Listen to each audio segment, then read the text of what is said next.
संथाल परगना सहित साहिबगंज जिले में आदिवासी की आबादी आदिवासी भूमि पर गैर आदिवासियों के कब्जा का मामला आज राष्ट्रीय अनुसूचित जनजाति आयोग ने उठाया है और इस पर जिले के संबंधित अधिकारियों को सख्त निर्देश दिया है।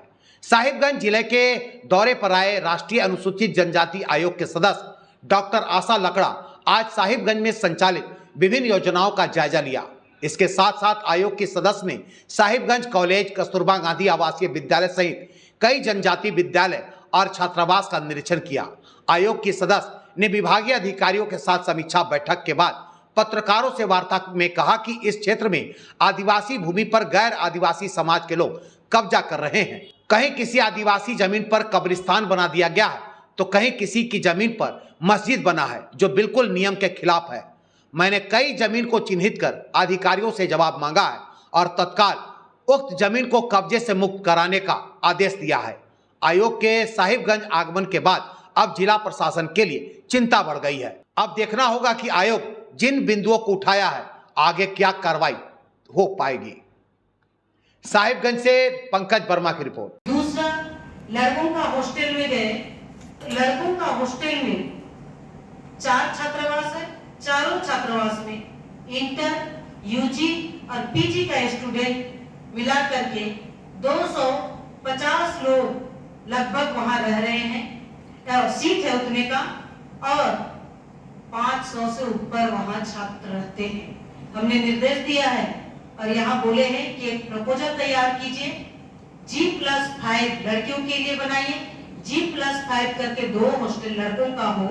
अभी तो ऐसे 6 लोग हैं, बाकी लोग किसी के घरों में रह रहे हैं, तो कम से कम ऐसे छात्रावास जो बाहर दूसरे प्रखंड से छात्र पढ़ने आते हैं उनके लिए विधि व्यवस्था बन पाए, लोग पढ़ाई कर सके और अपना जीवन को संवार पाएंगे, इसके लिए हमने निर्देश दिया है।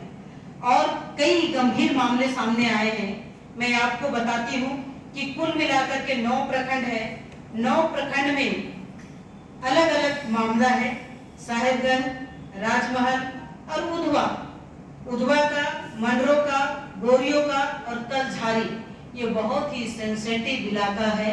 इस जगह पर आदिवासियों का जमीन को छीना जा रहा है, रकबा और ऐसे कुछ नाम देके नोटरी और सीओ के माध्यम से आदिवासियों का जमीन को लूटा जा रहा है और आदिवासी समाज की बेटियों को दूसरा समुदाय के लोग, रकबा 5 कट्ठा 52 है, खतियान देवस्थल और जहेर स्थान है, जहां जमाबंदी करके शमशान घाट के जगह पर कब्रस्तान बन गया। 28 लाख का भी सैंक्शन हो गया। आज मैंने बोला है और इसको तत्काल निरस्त करने के लिए बोला, क्योंकि वो आदिवासी का जगह है, वो आदिवासियों का ही रहेगा। अगर आपको जमीन के बारे में मालूम नहीं है तो उसको भी मालूम करने के लिए हमने बोला है आज का बैठक में। उसी तरह से चारागाह का है, तेतरिया मौजा में ही गौचर का जमीन है, उसमें शादी ब्याह, नाच गान आदिवासी समुदाय का लोग करते थे। उस जमीन को भी लोग छीन लिया और उसमें मस्जिद का निर्माण कर लिए।